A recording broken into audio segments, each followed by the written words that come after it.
കേരള പോലീസിന്റെ ലഹരിക്കെതിരെയുള്ള പ്രവർത്തനങ്ങൾ അതിന് ഓപ്പറേഷൻ ഡി ഹണ്ട് എന്നുള്ള പേരിലാണ് അത് നടന്നുകൊണ്ടിരിക്കുന്നത്. കഴിഞ്ഞ ഫെബ്രുവരി ലാസ്റ്റ് വീക്കിൽ സ്റ്റാർട്ട് ചെയ്തതാണ്. നല്ല രീതിയിൽ അത് മലപ്പുറം ജില്ലയിൽ നിരവധി റെയ്ഡുകളും വലിയ ക്വാണ്ടിറ്റി കേസുകളും എല്ലാം പിടിച്ചുകൊണ്ടിരിക്കുന്നുണ്ട്.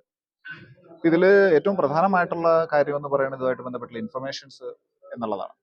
അത് മുമ്പ് കിട്ടിയിരുന്നതിനേക്കാളും 10 മടങ്ങ് ഇപ്പോൾ നമുക്ക് ലഭിച്ചുകൊണ്ടിരിക്കുന്നുണ്ട്. നമ്മൾ നല്ല രീതിയിൽ വർക്ക് ചെയ്യുന്നതുകൊണ്ട് തന്നെ പൊതുജനം ഞങ്ങൾക്ക് അതൊക്കെ ഒരുപാട് ഇൻഫർമേഷൻസ് തരുന്നുണ്ട്. അപ്പോൾ ഈ ഘട്ടത്തിൽ എനിക്ക് നമ്മുടെ നാട്ടുകാരോട് അപേക്ഷിക്കാനുള്ളത്, ഇതുമായിട്ട് ബന്ധപ്പെട്ട് യോദ്ധാവ് എന്ന ആപ്പിന്റെ നമ്പറുണ്ട്. അപ്പോൾ അതിലേക്ക് നിങ്ങൾക്ക് നേരിട്ട് വാട്സാപ്പ് ചെയ്യാം. നിങ്ങളുടെ ഐഡന്റിറ്റി പൂർണ്ണമായിട്ടും അത് മാസ്ക് ചെയ്യപ്പെട്ടിട്ടുണ്ടാവും. നിങ്ങൾ ആരെന്നുള്ളതോ എന്താണെന്നുള്ളതോ നിങ്ങൾ എവിടെ നിന്ന് പറയുന്നു എന്നുള്ളതോ ഒന്നും പ്രസക്തമല്ല. നിങ്ങൾക്ക് തരാനുള്ള ഇൻഫർമേഷൻസ് അത് ലഹരിയായിരിക്കാം, ചിലപ്പോൾ പുകയില ഉൽപ്പന്നങ്ങളായിരിക്കാം, മദ്യമായിരിക്കാം, ഇനി അതല്ല സ്കൂളുകൾ കേന്ദ്രീകരിച്ചിട്ടുള്ള കോളേജുകൾ കേന്ദ്രീകരിച്ചിട്ടുള്ള എന്തെങ്കിലും പ്രവർത്തനങ്ങൾ നടക്കുന്നുണ്ടെങ്കിൽ അതായിരിക്കാം, സസ്പീഷ്യസ് ആയിട്ടുള്ള കാര്യങ്ങളായിരിക്കാം. എന്ത് തന്നെയാണെന്നുണ്ടെങ്കിലും ആ നമ്പറിലേക്ക് തരിക. ആ നമ്പർ ഞാനിപ്പം ഈ ചാനലിൽ ഷെയർ ചെയ്യുന്നുണ്ട്. അതിൽ നിങ്ങൾക്ക് സ്ക്രോളിംഗ് ആയിട്ട് കാണാം. ഈ നമ്പറിലേക്ക് നിങ്ങൾ വാട്സാപ്പ് ചെയ്താൽ നിങ്ങളുടെ ഐഡന്റിറ്റി കംപ്ലീറ്റ്ലി സേഫ് ആണ്. ഞങ്ങൾക്കും അതാണ് ആവശ്യം.